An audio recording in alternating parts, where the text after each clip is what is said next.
Class 8 का जो है आज हम लोग चैप्टर नंबर 13 पढ़ने वाले हैं, जिसका नाम है प्रकाश। सारे आज हम लोग जो है से क्वेश्चन आंसर करेंगे। क्वेश्चन आंसर इंपॉर्टेंट है हर तरह से, चाहे वो पेपर के दृष्टिकोण से देखो, चाहे आप देखो कि आपने क्या पढ़ा है अभी तक या आपको क्या पढ़ना है आगे। हर लिहाज में क्वेश्चन पेपर जो है वो अक्सर आपके एग्ज़ाम में भी पूछे जाते हैं। तो पहला क्वेश्चन जो है सीधा स्टार्ट करते हैं। क्वेश्चन नंबर 1, मान लीजिए आप एक अंधेरे कमरे में हैं। क्या आप कमरे में वस्तुओं को देख सकते हैं? क्या आप कमरे के बाहर वस्तुओं को देख सकते हैं? व्याख्या कीजिए। तो देखो, जब पहले समझ लो फिर उसका उत्तर पढ़ेंगे। जब हम अंधेरे कमरे में होते हैं तो वस्तुओं को देखने के लिए हमें क्या चाहिए होता है? प्रकाश का परावर्तन चाहिए होता है कि प्रकाश वस्तु पर टकराए और उससे परिवर्तित होकर हमारी आँखों में जाएगा, तभी हम जो है वस्तु को देख पाएंगे। लेकिन जब हम अंधेरे कमरे में तो वहाँ तो प्रकाश होगा नहीं, तो हम वस्तु को नहीं देख पाएंगे। लेकिन बाहर जब देखेंगे रोशनी में तो वहाँ पर प्रकाश है, तो वहाँ जो प्रकाश वस्तु से टकरा कर हमारे आँखों में आएगा। तो अंधेरे कमरे में तो हम वस्तु को नहीं देख पाएंगे, लेकिन बाहर हम वस्तु को देख सकते हैं। उत्तर पढ़ लेते हैं। यदि हम अंधेरे कमरे में हैं तो हम कमरे में वस्तुओं को नहीं देख सकते, क्योंकि हम वस्तुओं को उनके परावर्तित प्रकाश की वजह से ही देख पाते हैं, जो कि अंधेरे कमरे में नहीं होगा। हम कमरे के बाहर की वस्तुओं को भी केवल तभी देख सकते हैं यदि वहाँ पर रोशनी हो, ताकि परावर्तित प्रकाश हमारी आंखों तक पहुँच सके। मतलब बाहर भी जब भी देख पाएंगे जब बाहर रोशनी हो, कहीं रात में हो तो हम जब भी नहीं देख पाएंगे। ठीक है, अगर बाहर अंधेरा हो जब भी नहीं देख पाएंगे। क्वेश्चन नंबर 2 में पूछा है, क्या नियमित तथा विस्तृत परावर्तन में अंतर समझाइए। ठीक है, दोनों में अंतर बताना है। क्या विस्तृत परावर्तन का अर्थ ये है कि परावर्तन के नियम विफल का मतलब होता है फेल हो जाना, फेल हो गए हैं। तो उत्तर पढ़ लेते हैं इसका। देखो, नियमित परावर्तन और विस्तृत परावर्तन पहले आप लोगों को समझना होगा। अगर सूरज की किरण आ रही है और वो किसी सतह से टकराने के बाद जो है दूसरी दिशा में एकदम सीधी चली गई, तो ये तो हो गया नियमित परावर्तन। लेकिन अगर वो जैसे आई थी उसके अपोजिट तो गई है, लेकिन मतलब उसके गई तो सीधी है, लेकिन वो मतलब सीधे तरीके से नहीं गई है। ठीक है, मतलब जो पृष्ठ था ना वो समतल नहीं था। समुद्र से टकराने के बाद जो है वो जैसी आई थी बिल्कुल उसी के समांतर नहीं गई, थोड़ी बहुत क्या आड़ी तिरछी गई है। तो उसे हम लोग कहते हैं विस्तृत परावर्तन, कि यहाँ पे जो है सीधी लाइन नहीं गई, थोड़ी आड़ी तिरछी होकर गई है। लेकिन इसमें भी क्या है, परावर्तन के सारे नियम लगते ही लगते हैं। उत्तर पढ़ लेते हैं। नियमित परावर्तन, दर्पण जैसे चिकने पृष्ठ पर होने वाले परावर्तन को नियमित परावर्तन कहते हैं। जैसी लाइन आएगी वैसे चली जाएगी। विस्तृत परावर्तन, जब सभी समांतर किरणें किसी समतल दर्पण पर परावर्तित होने के पश्चात समांतर नहीं होती, मतलब जैसी आई हैं वैसे नहीं जाएंगी, कुछ और अपना एंगल बदल लेंगी। तो जैसे आई तो एकदम सीधी थी समांतर, लेकिन वापसी में क्या हो गया, आड़ी तिरछी हो गई। तो ऐसे परावर्तन को विस्तृत परावर्तन कहते हैं। आप लोगों को मैं आगे समझा दूंगा डिटेल में वाला क्वेश्चन, आप लोग बस ध्यान थोड़ा फोकस करो। आगे पढ़ते थे। नहीं, विस्तृत परावर्तन का अर्थ यह नहीं कि परावर्तन के नियम विफल हो गए हैं। विस्तृत परावर्तन में भी परावर्तन के नियमों का सफलतापूर्वक पालन होता है। प्रकाश का विसरण गत्ते जैसे विषम परावर्ती पृष्ठ पर अनियमितताओं के कारण होता है। जैसे कि गत्ते पर आई हैं तो गत्ते पर क्या होता है, उबड़ खाबड़ होता है, तो इसमें से क्या कोई किरण कहीं जाती है, कोई किरण कहीं चली जाती है। अगला क्वेश्चन नंबर है 3। निम्न में से प्रत्येक के स्थान के सामने लिखिए। यदि प्रकाश की एक समांतर किरण पुंज इनसे टकराए तो परिवर्तन नियमित परावर्तन होगा या विस्तृत परावर्तन होगा। प्रत्येक स्थिति में अपने उत्तर को औचित्य बताइए, मतलब वजह भी बतानी। ठीक है, तो सबसे पहला है पॉलिश युक्त लकड़ी की मेज। तो लकड़ी की अगर पॉलिश कर रखी है तो एकदम नियमित परावर्तन होगा, इससे किरण आएगी वैसे चली जाएगी। अब मैं आप लोग को समझाई दूँ कि ये होता क्या है नियमित और विस्तृत। ठीक है, तो आप लोग ज़रा ध्यान देना थोड़ा सा। ठीक है, जैसे ये कोई शीशा है, ठीक है, यहाँ से कोई किरण आ रही है लाइट की और वो यहाँ चली गई। अगर वो जैसी यहाँ पे क्या एकदम सीधी आई हैं, वो टकराने के बाद भी एकदम सीधी चली गई वापस, तो ये तो हो गया नियमित परावर्तन। ठीक, लेकिन ये तो नियमित परावर्तन हो गया। अगर वो जैसे यहाँ से आई एकदम सीधी और यहाँ से एक चली गई सीधी, अब दूसरी क्या एकदम सीधी आई, लेकिन वो क्या हो गया, वो ऐसे भग गई यूँ, मतलब जितना एकदम समांतर जाना चाहिए था लेकिन यूँ वो नहीं गई। ठीक है, वो क्या नीचे चली गई ये वाली हिस्सा, तो उसे हम लोग कहते हैं विस्तृत परावर्तन। इससे इसकी वजह क्या होती है? इसकी वजह होती है जब हमारा सतह होता है ना, ये थोड़ा उबड़ खाबड़ होता है इस वजह से कि कोई यहाँ टकराई तो वो सीधी चली गई, अब कोई यहाँ टकराई तो पतला कहीं वापस हो गई। इसे हम लोग कहते हैं विस्तृत परावर्तन। तो आप लोगों से बस यही पूछ रहा है कि आप लोगों को क्या इसमें कहना होगा कि कौन से हिस्से में जो है नियमित परावर्तन होगा, कौन से हिस्से में विस्तृत परावर्तन होगा। अब गत्ता पॉलिश युक्त लकड़ी की मेज, देखो पॉलिश हो रखी है तो वो तो होगा नियमित परावर्तन। अगर पॉलिश नहीं होती तो कैसा होता है, विस्तृत परावर्तन होता है। खामद रखा है चौक पाउडर से तो विस्तृत परावर्तन नॉर्मल सी बात है। सतह ऊबड़ खाबड़ होगी। तीसरा है गत्ते का वेश, गत्ते से भी क्या होता है विस्तृत होता है, क्यों? क्योंकि सतह ऊबड़ खाबड़ होती है। संगमरमर के फर्श पर फहरा जल, ये भी कैसा होगा? ये होगा नियमित, क्यों? एकदम सपाट और प्लेन होता है। रहा है दर्पण, दर्पण में कैसा होगा? नियमित। अक्सर कागज़ का टुकड़ा, कागज़ का टुकड़ा क्या होता है? बहुत पतला होता है, तो उसकी जो ऊबड़ खाबड़ होता है वो ना के बराबर होता है, इसलिए इससे भी कैसा होगा? नियमित परावर्तन ही होगा। क्वेश्चन नंबर 4, परावर्तन के नियम बताइए। ठीक है, देख लेते हैं परावर्तन के नियम, बड़े सिंपल से हैं, इतने में आ जाएगा। देखो परावर्तन के 2 नियम होते हैं। पहला, जो आपतन कोण होता है वो परावर्तन कोण के हमेशा बराबर हो, यानी angle I equal to angle are.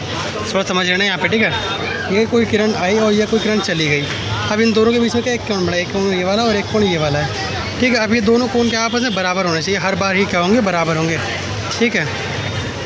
ये जो आई है ये हो गया आपतित किरण और ये हो गया परावर्तित किरण, इनके नाम बता रहा हूँ मैं। ये हो गया आपतन कोण, ये जो यहाँ बना है ये हमारा आपतित कोण है जो आई से रिप्रेजेंट है, और जो आर से ये कहता है परावर्तित कोण है। तो ये दोनों क्या होंगे? एंगल आई बराबर होगा हमेशा एंगल आर, ठीक है। अब तीसरा, आपतित किरण, इसकी बात हो रही है, इसकी जो आ रही है, ठीक है। आपतन बिंदु, ये जो पॉइंट है ना यहाँ पे नीचे, इसे हम लोग कहते हैं आपतन बिंदु, एकदम सेंटर पे ये और ये तीनों जहाँ पे सेंटर होंगे इसे कहते हैं आपतन बिंदु। पर अभिलंब, आपतन बिंदु पर क्या एकदम सीधा अभिलंब कहता है परावर्तित किरण। परावर्तित किरण कौन सी है? ये जो यहाँ से वापस गई ना ये वाली, ये क्या परावर्तित किरण है। ये सभी एक ही तल पर होंगे, यानी सभी जो कहोगे एक ही सरफेस पर होंगे। सरफेस यानी नीचे कैसे क्या, तीनों को एक ही होगा, ठीक। ये हमारा नियम नंबर 2। क्वेश्चन नंबर 5 जो है वो एक बड़ा ही घटिया क्वेश्चन है, मैं मुँह से बोल रहा हूँ, बहुत घटिया क्वेश्चन है, ना कभी आया ना कभी आ सकता है, क्योंकि ये क्रियाकलाप है। क्रियाकलाप क्या होते हैं? कभी नहीं पूछे जाते हैं। कह रहा है कि ये दर्शाने के लिए कि आपतित किरण, परावर्तित किरण तथा आपतन बिंदु सभी आपतन बिंदु पर अभिलंब सभी एक ही तल में होते हैं। क्रियाकलाप का वर्णन कीजिए। तो आप लोग खुद पढ़ सकते हो। एक कागज़ की शीट लो, मेज पर रखो, उस पर टॉर्च पेंसिल लगा दो, फिर एक टॉर्च मारो, टॉर्च के नीचे शीशा रख दो और वापसी वाली टॉर्च नापो, बिंदु फलान ढिकान जो भी आप लोग खुद पढ़ लेना, मेरे समझ में नहीं आता है क्वेश्चन, बहुत ही घटिया क्वेश्चन है। क्वेश्चन नंबर 6, नीचे दिए गए रिक्त स्थानों की पूर्ति कीजिए। का एक समतल दर्पण के सामने 1 मीटर दूर खड़ा एक व्यक्ति अपने प्रतिबिंब से डैश मीटर दूर दिखाई देता है।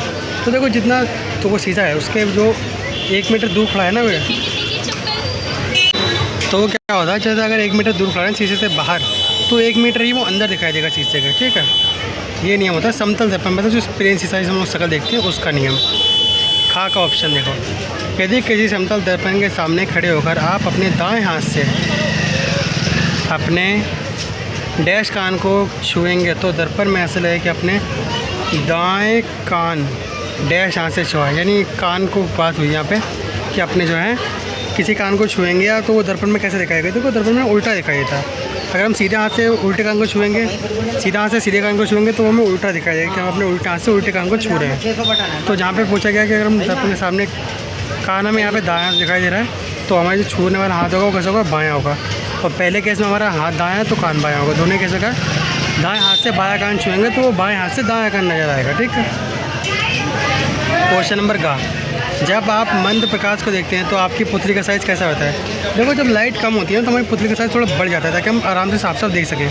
और जब धूप तेज़ होती है, लाइट बहुत तेज़ होती है तो हमारी पुतली का साइज़ थोड़ा छोटा होता है ताकि हमें देखने में दिक्कत ना हो। अगला सवाल,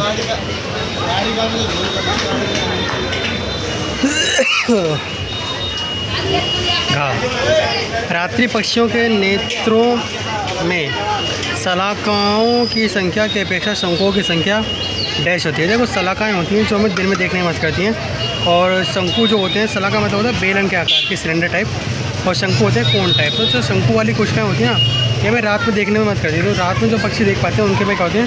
शंकु वाली कोशिकाओं की संख्या अधिक होती है। तो वही पूछा गया, रात में पक्षियों के नेत्र में सलाखाओं की संख्या अपेक्षा शंकुओं की संख्या अधिक होती है। सॉरी, सलाखाएँ जो सिलेंडर वाली होती हैं वो देखने में मदद करती हैं और शंकु वाली होती है वो देखने में मदद नहीं करती, ठीक है। तो सलाखाएँ यानी शंकु वाली तो सिलेंडर वाली वो ज़्यादा होंगी। क्वेश्चन नंबर 8, प्रश्न 7 और 8 में सही विकल्प छाटिए। 7वां, आपतन कोण परावर्तन कोण के बराबर होता है? पहला, सदैव। खा कभी कभी। घा विशेषताओं में, या फिर घा कभी नहीं। तो सदैव यानी हमेशा ही बराबर होगा आपतन कोण और परावर्तन कोण, ठीक है। 8वां है, समतल दर्पण द्वारा बनाया गया प्रतिबिंब कैसा होता है? तो कह रहा आभासी दर्पण के पीछे तथा आवर्धित नहीं, आवर्धित मतलब होता है बड़ा, ठीक है। अगला है आभासी दर्पण के पीछे तथा बिंब के साइज़ के बराबर। तो यही सही आंसर हो जाएगा। आभासी मतलब वो रियल में नहीं होगा, लेकिन उसका आभास होगा, और दर्पण के पिछले साइड में बनेगा, और बिंब के जितना बड़ा मतलब जो चीज़ होगी ना उसका साइज़ भी उतना ही बड़ा बनेगा। गाय है वास्तविक दर्पण के पृष्ठता आराम अदिति सब बेकार है, खाई इसका सही उत्तर हो जाएगा। अगला है कैलाइडोस्कोप की रचना का वर्णन कीजिए।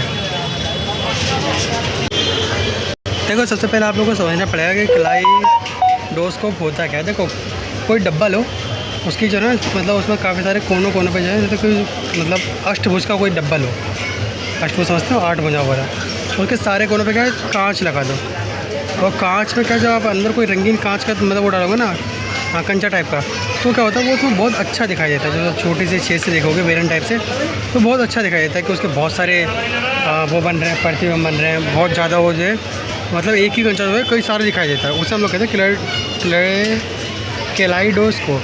तो उसी का पूछा कैलाइडोस्कोप का वर्णन करना है हमें। देखो कैलाइडोस्कोप की रचना अनंत दर्पण, अनंत मतलब होता है बहुत सारे दर्पणों के भौगोलिक परिवर्तन के सिद्धांत पर आधारित एक मनोरंजन युक्ति है, जिसे बहुदर्शी कैलाइडोस्कोप कहते हैं। इसमें 3 समतल दर्पण एक दूसरे 60 डिग्री के कोण पर बने रखते हैं। 3 दर्पण होते हैं 60 डिग्री के कोण पर रखे होते हैं। दर्पणों को प्राय एक बेलनाकार डिब्बे में रखा जाता है, जिसके एक सिरे पर रंगीन कांच के टुकड़े रखे जाते हैं तथा दूसरे सिरे से देखते हैं। तो दर्पणों द्वारा बने कांच के टुकड़े भौगोलिक प्रतिबिंब के कारण एक सुंदर पैटर्न दिखाई देता है। बहुमूर्ति घुमाने से कांच के टुकड़े तथा उसके प्रतिबिंब बना पैटर्न परिवर्तित होता रहता है। जैसे कंचा घूमता रहता है तो उसका पैटर्न भी क्या होता है परिवर्तित होता रहता है। क्या है 3 कांच आपस में जोड़ दो और उसकी बेलन के अंदर से डब्बा बंद कर दो, पीछे भी कांच का टुकड़ा लगा दो और एक साइड में क्या अपने आँख से देखो। ये है। अच्छा क्वेश्चन नंबर 10 जो है मानव नेत्र का एक नामांकित चित्र बनाइए। तो ये कोई क्वेश्चन बहुत ज़्यादा बार रिपीट हो चुका है कि मानव नेत्र का एक नामांकित चित्र बनाओ, और सेम बस आपको कुछ नहीं करना है, सिंपल सा बनाना है। यहाँ पे आपको क्या क्या याद रखना है, लेंस याद रखना है, पक्षा पेशी और कॉर्निया, इन चीज़ों का आप लोग बहुत ज़्यादा याद रखना है। परितारिका क्या होती है, छोटी सी मांसपेशी होती है, और प्रकाश तंत्रिका हमारी जो दिमाग का हिस्सा होता है ना वहाँ पे होती है, आँख के पीछे। रेटिना होता है जो इससे बनी होती है पूरी गोल। अगला क्वेश्चन है गुरमीत लेजर टॉर्च के द्वारा क्रियाकलाप 16.8 को करना चाहता है, उसके अध्यापक ने ऐसा करने के लिए मना किया है, क्या आप अध्यापक की सलाह के आधार पर व्याख्या करेंगे? देखो लेज़र लाइट से अगर आप मतलब आंखों में कोई लेज़र लाइट मारते हैं ना, तो इससे रेटिना पर मतलब बहुत ज़्यादा गंभीर प्रभाव पड़ सकता है। हो सकता है रेटिना ख़राब हो जाए, जिससे कि आप लोग देखने में कभी देख ही ना पाओ आप। तो ये था इस क्रियाकलाप पे कि आप जो है अपनी आँख पर लेज़र लाइट मारो, तो उसके क्या मना किया गया उसके टीचर द्वारा।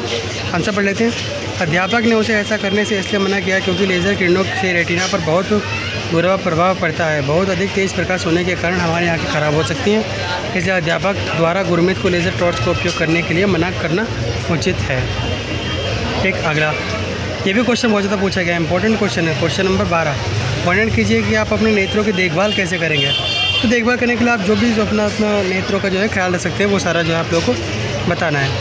उत्तर नेत्रों की देखभाल के लिए हम निम्नलिखित तरीक़ों से कर सकते हैं। क्वेश्चन पहला पॉइंट, यदि हमारी आंखों में कोई समस्या है तो हमें किसी नेत्र विशेषज्ञ के पास जाना चाहिए, नेत्रों की नियमित जांच करानी चाहिए। दूसरा, यदि परामर्श दिया गया है तो उचित चश्मे का उपयोग कीजिए। तीसरा, नेत्रों के लिए बहुत कम या बहुत अधिक प्रकाश हानिकारक है, यानी बहुत अंधेरा भी ना हो, बहुत ज़्यादा रोशनी भी दिक्कत करती है। चौथा, सूर्य या किसी शक्तिशाली प्रकाश स्रोत को कभी सीधा नहीं देखना चाहिए, मतलब अगर आप सीधा प्रकाश को देखेंगे तो उससे भी आपकी आँख ख़राब हो सकती है। जैसे कि बल्ब चल रहा है उसके सीधा देख रहे हो, या फिर मतलब सूरज को देख रहे हो सीधा, तो उससे आँख ख़राब होने का तक खतरा होता है। पाँचवा, अपने नेत्रों को कभी मत रगड़िए, रगड़ना नहीं चाहिए। नेत्रों को साफ़ कर लो नॉर्मली, लेकिन रगड़ो मत, पानी से धो लो लेकिन रगड़ो मत। यदि आपके नेत्र में कोई धूल का कण गिर जाए तो उसे नेत्रों को स्वच्छ जल से धोइए, यदि कोई सुधार ना हो तो डॉक्टर के पास जाइए। छठा, अपने नेत्रों को बार स्वच्छ जल से धोना चाहिए, ठीक है, जब भी जो है मौका मिले, दिन में 2 बार, तो अपने आँखों को जो है साफ़ पानी से धोना चाहिए। साफ़ पानी होना चाहिए, गंदा पानी नहीं हो बिल्कुल भी। सातवां, पाठन सामग्री को सदैव दृष्टि के सामान्य दूरी पर रखकर पढ़ना चाहिए। अपनी पुस्तक को नेत्रों के बहुत समीप लाकर अथवा बहुत नेत्रों से बहुत दूर रखकर नहीं पढ़ना चाहिए। मतलब जब किताब पढ़ो तो बहुत ज़्यादा पास करके या बहुत ज़्यादा दूर करके भी नहीं पढ़ना चाहिए, सामान्य दूरी रखो, जैसे कि आप देखने में आसानी रहे। अगला क्वेश्चन नंबर 13, यदि परावर्तित किरण आपतित किरण से 90 डिग्री कोण पर करती है तो आपतन कोण का मान कितना होगा? देखो परावर्तित किरण और आपतित किरण के बीच का कोण है 90 डिग्री, जैसे कि आप लोगों को बताया था 90 डिग्री का कोण है परावर्तित किरण और आपतित किरण के बीच का। और जो क्या होता है, जो आपतन परावर्तन कोण होते हैं दोनों बराबर थे, तो आपतन कोण का मान कितना होगा? 90 का आधा। मैं आप लोगों को दिखा देता हूँ क्वेश्चन जो हमने पहले करा था, उसके रिफ्लेक्स से मैं आप लोगों को दिखा देता हूँ 13वां क्वेश्चन का आंसर। देखो जैसे इस वाले क्वेश्चन में ये कह रहा है कि जो ये आपतित किरण है ना और ये परावर्तित किरण है, इसके बीच के 90 डिग्री कोण बनना है। तो जो अभिलंब होगा, जो आपतन कोण होगा, ये आई, ये दोनों तो बराबर होंगे। जब पूरा 90 है और 2 बराबर हिस्सों में बांटना है, तो एक हिस्सा कितना होगा 45 का होगा। यही जो हमसे वहाँ पे पूछा गया है क्वेश्चन नंबर 13 में। ठीक है, अगला क्वेश्चन कह रहा है यदि 2 समांतर दर्पण एक दूसरे से 40 सेंटीमीटर के अंतराल पर रखे हैं तो इनके बीच रखी एक मोमबत्ती के कितने प्रतिबिंब बनेंगे। देखो, अगर वो आमने सामने रखे हैं, उनके बीच में मोमबत्ती रखी है तो उसके अनगिनत प्रतिबिंब बनेंगे, मतलब बनते ही चले जाएंगे, एक के पीछे एक के पीछे एक के पीछे अनगिनत प्रतिबिंब उसके बनेंगे। अगला क्वेश्चन कह रहा है 2 दर्पण एक दूसरे से लंबवत रखे, लंबवत मतलब होता है परपेंडिकुलर, मतलब 90 डिग्री के कोण पर। ठीक है, तो यहाँ जो इनके बीच का कोण वो कैसा है 90 डिग्री का, ये वाला जो 90 डिग्री का कोण यहाँ पे बना हुआ है। तो कह रहा प्रकाश की एक किरण दर्पण पे 30 डिग्री के कोण पर आपतित होती है, जैसा कि चित्र में दर्शाया गया है। दर्पण दूसरे दर्पण में परावर्तित होने वाले प्रकाश की किरण बतानी है। तो देखो, ये पता क्या कह रहा है, ये कह रहा है जो लंबवत है तो ये कभी ना कभी टकरा के जो यहाँ आएगा इस पर, अगर ये सतह है तो कभी ना कभी टकरा के इस पर आएगा। तो यहाँ से जो टकरा के बनेगा ना, उसका हमें बताना कि कितने डिग्री का कोण बनेगा, क्या बनेगा। तो देखो, दोनों का कोण कितना होता है 90 डिग्री। आए कितने पे 30 पे, तो जाएगी कितने पे, जो जाएगी भी 30 पे, लेकिन जो उसका रिफ्लेक्शन बनेगा वो कितना होगा 60 डिग्री का बनेगा। ठीक है,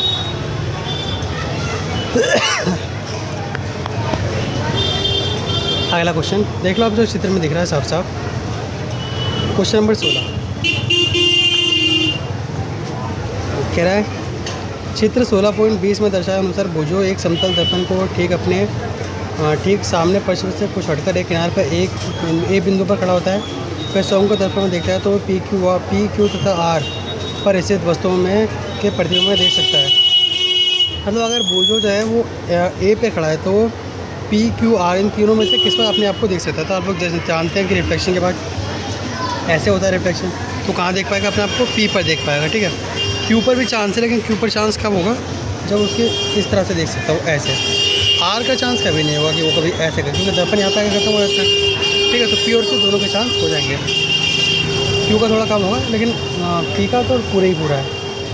नहीं, वह स्वयं को दर्पण में नहीं देख सकता, वह पी तथा क्यू स्थिति वस्तुओं के प्रतिबिंब तो देख सकता है, लेकिन आर पर स्थित वस्तु के प्रतिबिंब नहीं देख सकता। ठीक है, यही मैंने कहा था, पी और क्यू तो देख लेगा लेकिन आर पर नहीं देख पाएगा। 17वां क्वेश्चन है क्या है, क्वेश्चन का आंसर नहीं देखा, मैं आप लोग को ऐसे ही बता दूँगा जो भी इसका आंसर होगा।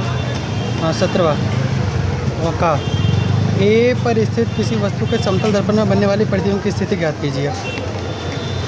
तो जैसे समतल दर्पण है ना ये, तो जैसे यहाँ बनेगा तो ये यहाँ से आके यहाँ बन जाएगा, सिंपल। ठीक, अगला क्या स्थिति बी से पहली प्रतिबिंब को देख सकती है। अगर हम बी पे खड़े तो क्या पहले वाले प्रतिबिंब को देख पाएंगे, बिल्कुल देख पाएंगे। सी पे देख पाएंगे, बिल्कुल देख पाएंगे। जब पहले बी और सी पर चली जाती है तो क्या ए प्रतिबिंब किस ओर खिसक जाता है। अगर वो जो है पहली जो है वो बी से सी पर चली जाएगी, पहली अभी यहाँ खड़ी है, ठीक है, तो वो बी से अगर सी पे चलेगा तो प्रतिबिंब कैसा होगा, तो प्रतिबिंब उससे थोड़ा दूर हो जाएगा, क्योंकि ये रिफ्लेक्शन यहाँ आ रहा है ना, ये तो प्रतिबिंब कैसा हो जाएगा, पहले तो यहाँ आता है सिंपल दूर पास में, लेकिन आप प्रतिबिंब कैसा होगा इसका दूर खिसक जाएगा, यहाँ पे आके कहीं दिखाई देगा उसे। ठीक, तो प्रतिबिंब कैसा होगा, दूर खिसक जाएगा। तो ये था हमारा आखिरी चैप्टर क्लास 8 की साइंस का, और ये चैप्टर नंबर 13 शायद, हाँ 13 ही है। तो ये चैप्टर हो गया ख़त्म। इसके बाद हम लोग शुरू करेंगे मैथ या फिर इंग्लिश। अभी रेलवे का फॉर्म निकले तो पहले रेलवे वाले बच्चों को थोड़ा सा पढ़ा दूँ, उसके बाद जो है आप लोगों का मैथ SST या फिर कोई और सब्जेक्ट जो है दोबारा से स्टार्ट करेंगे। तो अगर आप लोग चाहते हैं कि मैं क्वेश्चन आंसर के सारे हो चुके हैं, मैं जो है किताब डिटेल में पढ़ाऊँ तो कि वो भी स्टार्ट कर सकते हैं। जैसा भी होगा आप लोगों को कमेंट करना है, अपने सुझाव को जो है कमेंट सेक्शन में ज़रूर बताना। बस मिलेंगे नेक्स्ट वीडियो में, जो कि इससे ज़्यादा काफ़ी ज़्यादा बेहतरीन होने वाली है। काफ़ी बच्चे क्या करते हैं, वीडियो को लाइक नहीं करते, चैनल को सब्सक्राइब भी नहीं करते। तो भाई साहब ये सब कर लो, छोटी मोटी चीज़ें हैं, अब इतने बड़े हो गए कि ऐसे बताते फिरेंगे। मिलेंगे नेक्स्ट